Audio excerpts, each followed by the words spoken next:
For the last 12 years, I've been in the credit card game, mainly on the cashback side. The thing that stuck out to me most was that I was 100% lied to about credit cards. I was told that credit cards are bad, credit cards are terrible. Don't ever get a credit card because you're going to enter into an endless cycle of debt.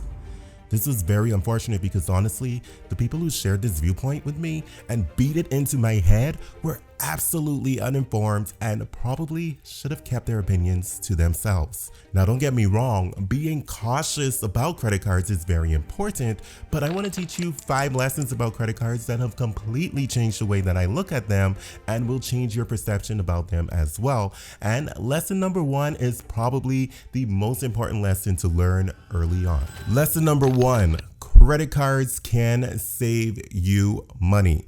Now, I know that some of you are already looking to click off of this video because you're thinking that I am full of it and I have no idea what I'm talking about because credit cards have cost you money. But hold on to that thought for a moment and hear me out. I'm going to start off with the lower end of potential savings you can get with credit cards. And for this, I'll use my Chase Freedom Flex.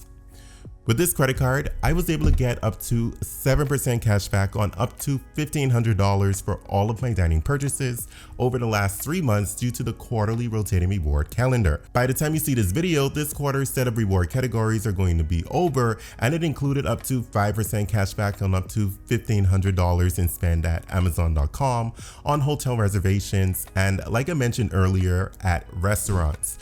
Hotels and Amazon.com purchases got 5% cash back, but since purchases at restaurants get a base earning of 3% cash back with this credit card, the bonus multiplier for this quarter added an additional 4% cash back for a total of 7% cash back. So you can simply think of this as getting a 7% discount every time you purchase food at a restaurant during that quarter, or a 5% discount on your orders at Amazon.com and for hotel reservations, with a total cap of $1,500 in spend altogether across all 3 of those categories. Now you may be thinking, well, that's not a lot of money that you'll be able to earn, but stick around because I'll show you how you can take that cash back, which you earn as points, and get at least double the amount of value pretty easily with those points. Lesson number 2. Credit cards are an easy way to build credit history. I remember back to being 18 years old and I had no idea how to build credit. The only thing I knew was don't get a credit card because they steal your money. Don't get a credit card because they're a trap. There was so much negativity surrounding the topic of credit cards that I missed out on 4 years of being able to build credit because credit cards are the easiest way to start building credit. Credit cards are a tool that, if used strategically, can build a solid foundation to your financial future and begin to open doors to being able to experience some of the finer luxuries that life has to offer. When I got my first credit card, I had a credit score of 637, and that's really because of one student loan that I had for a total of 3 months that was then paid off by my university once my university received my scholarship payment, and I was not happy that they took the liberty of making the responsible decision for me without my consent. Anyway, today my credit score is at 797 with Equifax, which is just 3 points below the coveted 800 credit score, and that's mainly because I've opened up multiple credit cards within the past year and I don't have a car loan or mortgage to further diversify my types of credit. But a credit score of 797, mainly just from credit cards, is absolutely respectable. So if you get a credit card, keep in mind that this is a tool that, if used correctly, can benefit you. However, at the same time, if used irresponsibly, can be disastrous and can take a lot of time and effort to correct those mistakes. So be sure to use them wisely and responsibly. This wallet that you've seen throughout the video is the Ekster Parliament wallet in Italian tan. I really like the compact design of the wallet. I'm able to carry up to 5 cards in the case that I can release with the push of a button.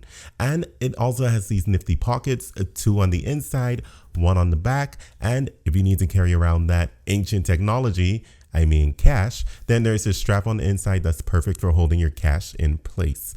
Ekster has been so gracious to partner with the channel to offer a discount to you if you use my link in the description section and discount code CJ at checkout.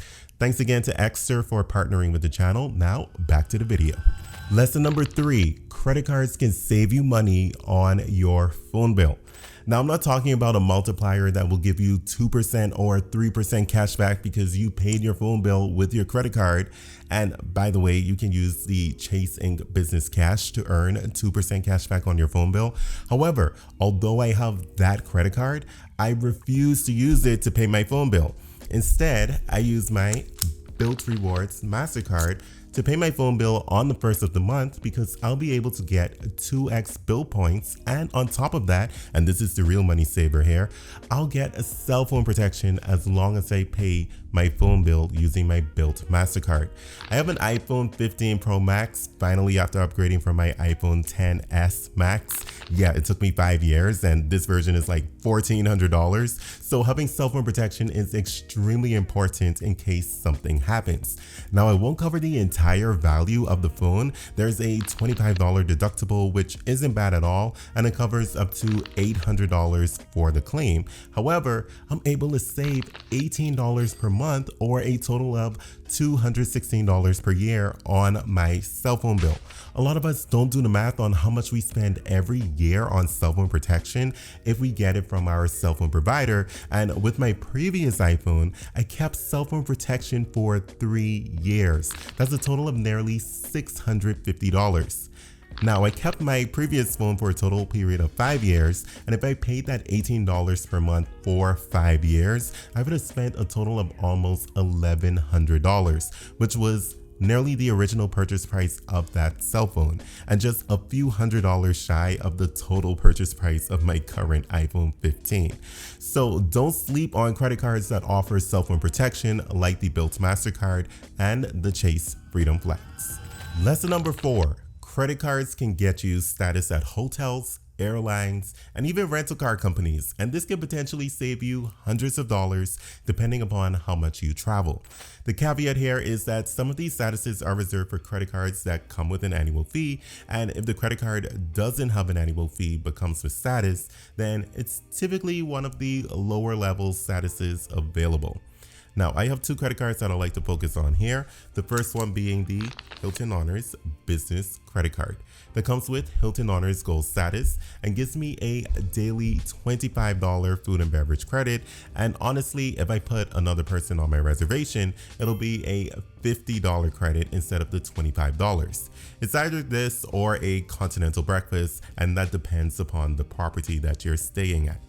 Secondly, with Hilton Honors Gold status, I do have the opportunity to receive room upgrades if they are available. When I stayed at the Waldorf Astoria back in May, I believe that having this Hilton Honors Gold status also played a role in me being able to snag an upgrade to a $2,700 per night 1-bedroom suite. In addition to this, because of the daily food and beverage credit that I get with the Gold status and the Hilton credit that comes with the credit card, I spent a total of $0 out of pocket for my room service.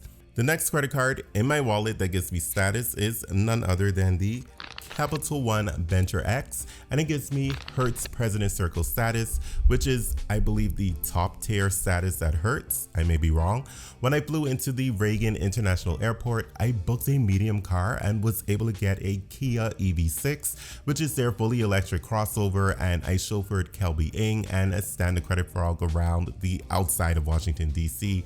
during our first stay there. So being upgraded from a regular car to a crossover SUV type of vehicle saved me around $15 on that rental. And recently I tested out President Circle at my local airport, and let's just say that I didn't like the options that were available, so I took a vehicle from the lot that I liked, and let's just say that it was very nice. I may have a video coming up on that one pretty soon, we'll see. Lesson number 5, credit cards can save you thousands of dollars on travel, and I honestly wish that I knew this early on in the game.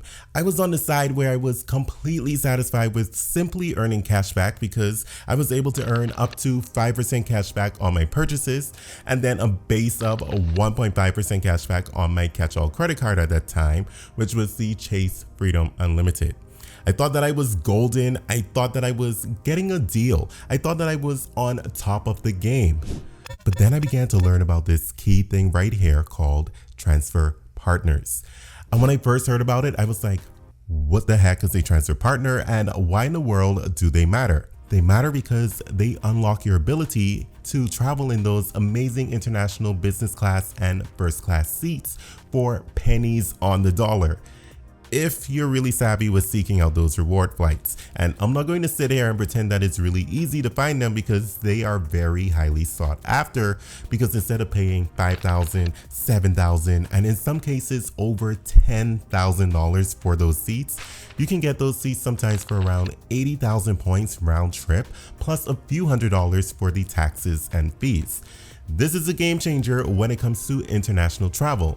Now, I haven't experienced a redemption like this so far, but I want to give a shout out here to Chase Yokoyama, who is killing it at this game with his ANA The Room redemption. I highly recommend watching his video after this one if you haven't seen it as yet. It is absolutely amazing. But maybe international first or business class isn't your thing, and you really don't care about it since the airplane isn't your destination. Well, that's fair. How about redeeming your points at hotels? Some of you may like the luxury end of the spectrum that may cost you around 40,000 points per night, and some of you may prefer the cheaper end of the spectrum where it can cost you around 6,500 points per night to stay at a decent property. And I've done this with my Chase Sapphire Preferred, the original CSP credit card, since we have another CSP now that has entered into the game, the City Strata Premier. But you know what they say about imitations. Anyway, let me get back on topic. I've transferred some of my Chase Ultimate Reward points over to the World of Hyatt program, and I've always been able to redeem those points at a value of at least 2 cents per point thus far, which essentially doubles the value of the rewards multiplier that earns me points when I use my Chase credit cards on eligible purchases. And the best part is, I haven't had to pay any resort fees or taxes when I use my points to book a hotel stay at one of the World of Hyatt properties, and my best redemption so far has gotten me a value of over 4 cents per point, literally saving me $3,600 on a hotel room. As you can tell, credit cards have been an amazing experience for me, and now that I know what I know, I want to share this knowledge with everyone. Be sure to check out this video next on how my Hilton Honors Business credit card was able to get me this spectacular $2,700 one-bedroom suite absolutely free of charge. This is the room I mentioned earlier on in this video. Anyway, thank you all for watching. Come on over and get your high five.